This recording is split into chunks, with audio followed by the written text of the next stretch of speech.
हर क्षेत्र की खबर, सबकी नजर। बने रहे न्यूज फ्लैश भारत के साथ। झरिया के मातृ सदन में एक प्रसव के बाद महिला की मौत हो गई, जिसके बाद परिजनों ने अस्पताल में तोड़फोड़ की। मृतका की पहचान सोनाली कुमारी सेन के रूप में हुई है, जो झरिया के खास बरघा की रहने वाली थी। परिजनों का आरोप है कि डॉक्टर कृष्ण अग्रवाल के इलाज के बावजूद महिला की जान नहीं बचाई जा सकी। मृतका के पति राम कुमार मोदक ने कहा कि डॉक्टर की लापरवाही से मेरी पत्नी की जान गई है।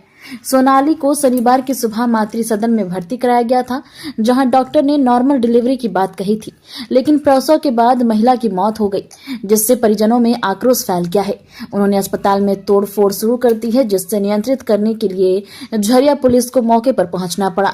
मृतका की 2 बेटियां हैं, साक्षी कुमारी और गोलू कुमारी। मृतका के देवर ने कहा कि इलाज में लापरवाही हुई है, दोषियों पर कार्रवाई होनी चाहिए। हॉस्पिटल प्रशासन ने कहा कि जांच के बाद ही कुछ कहा जा सकता है। पुलिस मामले की जांच में जुटी है और आगे की कार्रवाई कर रही है। पूरा मामला क्या है? 9 महीना का ट्रीटमेंट कृष्णा मैडम के नाम से चल रहा था। कृष्णा मैडम ही ट्रीटमेंट कर रही थी 9 महीना से। आज से 10 दिन पहले इसका डेट था। उस डेट में रिपोर्ट में आया था आपका 14 तारीख को, ठीक है। तो 14 तारीख को मैडम के पास भैया को दे के भेजे भाभी को। तो उस समय मैडम बोली कि अभी मुंह नहीं खुला है, इसीलिए हम अभी कुछ नहीं कर रहे हैं। इसके लिए आप एक अल्ट्रासाउंड कीजिए। अल्ट्रासाउंड कराएं तो पहले भी 2 डेट दिया हुआ था, 14 और 17। तो फिर इसमें 17 डेट आया, ठीक है। 17 का जब डेट आया तो फिर भैया को हम 17 तारीख को भेजे, ठीक है। 17 तारीख को जब वो आए तो 17 तारीख को भी देखने के बाद वो बोले कि अभी मुंह नहीं खोला, इसीलिए आप लोग और 1-2 दिन वेट कर जाइए। बच्चा सब ठीक है, बच्चा भी ठीक है, माँ भी ठीक है, कोई दिक्कत नहीं है। बच्चा मूव भी कर रहा है, ठीक है, इसीलिए थोड़ा वेट कीजिए। 17 तारीख के बाद आज के डेट, आज शनिवार को वो बोल रही थी कि आप आइएगा। शनिवार को भैया को हम भेजे थे 10-11 बजे आए, भैया 11 बजे आए, ठीक है। आने के बाद यहाँ देखने के बाद मैडम बोली कि इसको एडमिट कर दीजिए। अभी तुरंत डिलीवरी होना संभव नहीं है, बट ये तीसरा डिलीवरी है, नॉर्मल ही होगा, ये कंफर्म है। ये कौन बोला? हाँ, ये कृष्णा मैडम बोली कि नॉर्मल ही डिलीवरी होगा, ठीक है, लेकिन थोड़ा इंतजार करना होगा, रात तक डिलीवरी होगा।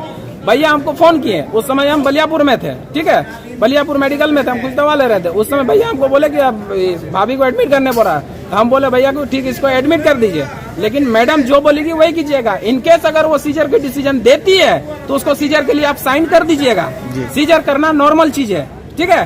तब भैया बोला कि ठीक है। उसके बाद हम उसको बोले कि आप एडमिट कीजिए, हम आ रहे हैं। 1 घंटा बाद 1 बजे हम बड़ी भाभी को लेके हम यहाँ पहुंचे, ठीक है। जैसे हम यहाँ पहुंचे तो देख रहे पेशेंट एडमिट है। यहाँ पर एक रूल है कि जेंट्स को अलाउ नहीं है, ठीक है। हम भी जानते कि यहाँ गायनों का पेशेंट है, जेंट्स अंदर में ओटी में नहीं दे सकता, तो नहीं जाते। भाभी को लाए थे, भाभी को भेजे। भाभी को जैसे भेजे तो वहाँ देखे तो बोला, पूछे कि सलाइन चल रहा, तो बोला नहीं सलाइन नहीं चल रहा। तो बोला क्या हो रहा? बोले पेशेंट अभी वार्ड में दिया हुआ बैठी हुई लेटी हुई है। तो हम बोले कुछ इंजेक्शन लगाया? तो बोला हाँ 2 इंजेक्शन लगा है। उसके बाद फिर वो भाभी बाहर आई, फिर भैया से हम पूछे कुछ दवा वो दिए लिख के क्या? तो बोला हाँ। बोले कहाँ है? पुर्जा दिखाइए। पुर्जा दिखाया तो पुर्जा में कुछ दवा हम दे के भेजे थे, और कुछ वो मेडिकल से खरीद के 900 कुछ रुपया का दवा वो दिए, ठीक है। देने के बाद हम यहाँ पर बैठे हुए थे 4 बजे तक, और दोनों भाई हम लोग डिस्कस यही कर रहे हैं कि अगर सीजर का डिसीजन देता तो सीजर कर देना है, ठीक है, सीजर कराने के लिए साइन कर देना है।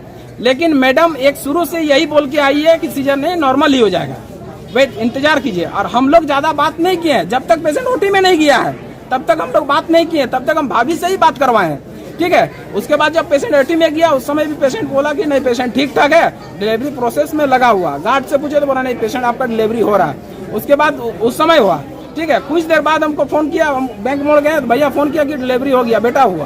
तो हम बोले चलिए अच्छा बात है। वो सब होने के बाद फिर हम बोले तो ठीक है, तो और कुछ लगा क्या? बोला नहीं। बोले बच्चा ठीक हम नहा, माँ ठीक हम नहा। उसके बाद क्या किया ना, हम बोले तो हमको आना होगा। तो भैया बोला नहीं ठीक ठाक है, किस लिए आ गया, ठंडा है तुम घर चल जाओ।